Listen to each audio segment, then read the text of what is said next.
I will draw you, Saruman, as poison is drawn from a wound. Gandalf faced down a Balrog, broke Saruman's staff, and faced the 9 Riders.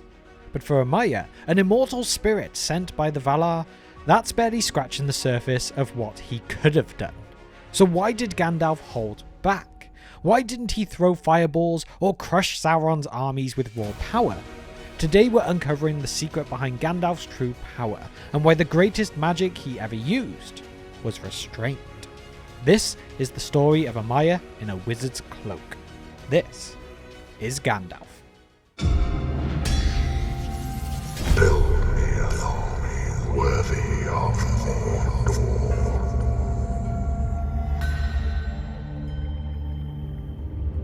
Gandalf wasn't just a wise old man in a cloak. He was a Maia, one of the Lesser Ainur, immortal spirits created by Eru Ilúvatar before the shaping of the world. That puts him into the same order of beings as Sauron, Balrogs, and Melian, spirits of immense power who entered the world to serve the Valar. His true name was Alorin, and he dwelt in the gardens of Lorien in Valinor. In the Silmarillion, specifically of the Maia and Unfinished Tales, the Istari, Tolkien tells us that Alorin was wise, humble, and beloved by Niena, the Valar of pity and mourning. From her he learned compassion and patience. He would walk unseen among the elves of Valinor, inspiring them with visions of courage and wisdom, never claiming glory, always working quietly. So when the Valar became concerned about Sauron's rising power, they chose 5 of the Maia to go and help the Free Peoples, and these were the Istari. Alorin at first did not wish to go, he feared Sauron's strength, but Manwë, chief of the Valar, commanded him to go nonetheless, and when he did, he was sent as Gandalf, the Grey Pilgrim. And here's what's crucial, he didn't go in splendor or glory, he was clothed in the form of an old man, made subject to hunger, pain, fear, weariness, just like men. And why, you may ask? Because the Valar did not want the Istari to dominate through fear or power. Their mission was to guide, to advise, to inspire. In the Unfinished Tales, Tolkien says, they were forbidden to match the power of Sauron with power, or to seek to dominate elves or men by force and fear. Their strength was to lie in subtlety and wisdom, not open displays of might. So Gandalf, despite being a spirit of incredible power, a being who existed before time itself, was deliberately veiled, limited in both appearance and action. And he accepted that role, even though it meant holding back his true strength, even in the face of overwhelming evil. When the Istari, the order of beings we know as the Wizards, arrived in Middle-earth, they weren't gods, kings, or conquerors. They came in those shapes of old men. Not because they were weak, as we've said, but because they were meant to be limited. The Valar sent them not to command armies or to rival Sauron in open power, but to guide the free peoples of Middle-earth through that wisdom, persuasion, and encouragement. These were the rules, and the Valar had to enforce that, and by doing so, they did something radical. They sent them in those true human-like bodies, not illusions, real, aging, physical forms. As Tolkien wrote, they were clad in the bodies of men, real and not feigned, subject to pain and to hunger and weariness. In short, they would suffer like men. They could feel fear, they could even die. Their great powers as Maia were intentionally hidden behind humility, age, and limitation, because their mission was not, as we said, to confront Sauron directly. It was to rally the free peoples to resist him. But not every wizard kept to that path. Saruman, originally the head of the Istari, was proud. He dove deep into the study of Sauron's arts, and eventually tried to rival him. He built an army, forged his own devices, coveted the One Ring. In Tolkien's words, it was the very humility of Gandalf which made him the choice of Manwë, not the wisdom or power which Saruman had begun to boast of. Radagast, meanwhile, grew distracted, becoming too absorbed in the natural world, straying from his purpose. And then there's the 2 blue wizards, Alatar and Palando. They journeyed east, with fates that Tolkien revised multiple times in different writings. In some versions they failed, in others they succeeded, albeit quietly. But it was only Gandalf who remained faithful to the task that he was given. He walked among the peoples of Middle-earth, not as a lord, but as a guide.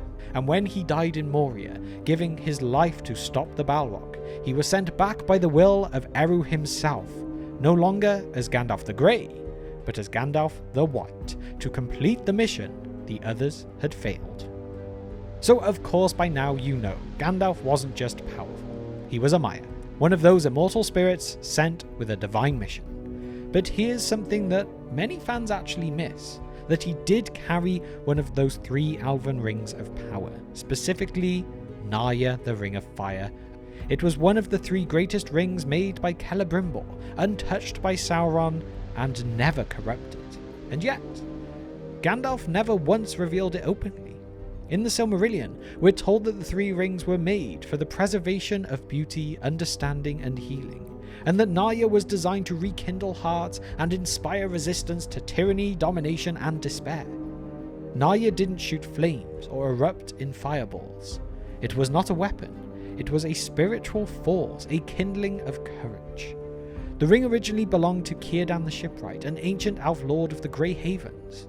And when Gandalf first arrived in Middle-earth around that year 1000 of the Third Age, Círdan, perceiving his true nature, gave him the ring in secret. Tolkien wrote in the Silmarillion's appendix and in the Unfinished Tales, Círdan saw further and deeper than any other in Middle-earth, and he welcomed Mithrandir at the Grey Havens, knowing whence he came and whither he would return. Take now this ring, he said, for your labours will be heavy, but it will support you in the weariness that you have taken upon yourself. This act was never revealed to others, not even Elrond or Galadriel at first, and Gandalf never claimed the authority it might have given him. But through it, he became a subtle flame in dark places. Whenever we see Gandalf inspire hope, whether that be in Frodo, Theoden, or the defenders of Minas Tirith, Tolkien suggests Narya's unseen influence may have been at work. As Tolkien explained in Letter 156, Narya's purpose was to support those who resist tyranny, to inspire others to courage and hope. In other words, Gandalf's greatest magic wasn't in casting spells, but in helping others stand firm when it mattered most. So, of course now, we understand. Gandalf was a Maia. He held a ring of power, and we've seen how he was bound by the Valar's command not to dominate or rule. So, what did that actually look like in action then? Let's examine 3 key moments from the books, and these show why Gandalf chose restraint even when the stakes were at their highest. In The Return of the King, Book 5, Chapter 4, Gandalf confronts the Witch King at the gates of Minas Tirith. The 2 powers face one another, but just as they prepare to clash, the horns of Rohan sound and the Witch King departs. Tolkien deliberately avoids a one-on-one battle. And why?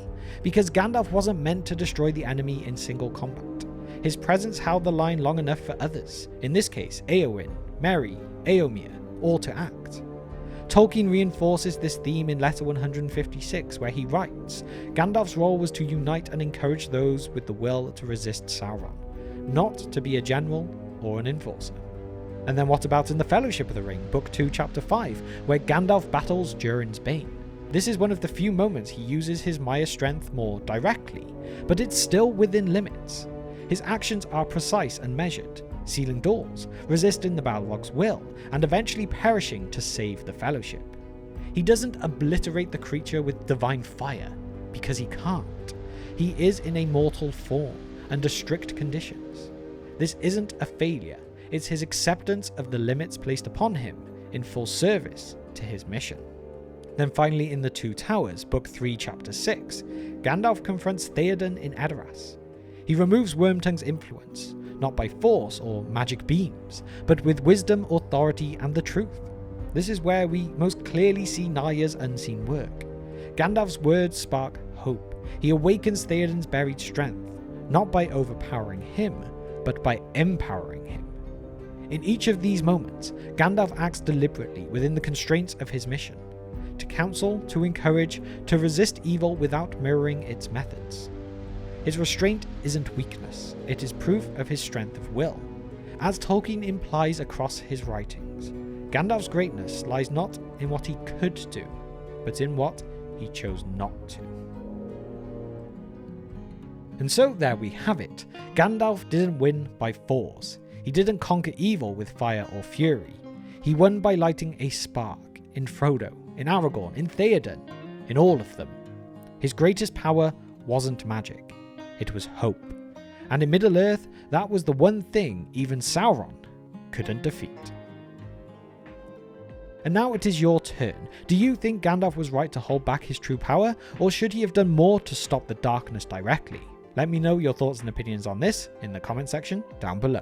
And along with this, if you would like to support the channel in other ways, please consider our Patreon. You can't always rely on YouTube itself, so this extra support will really help the channel stay strong and keep us getting that content out for you. But with that, thank you for spending just some of your time with me today, and I will see you next time on The Broken Sword.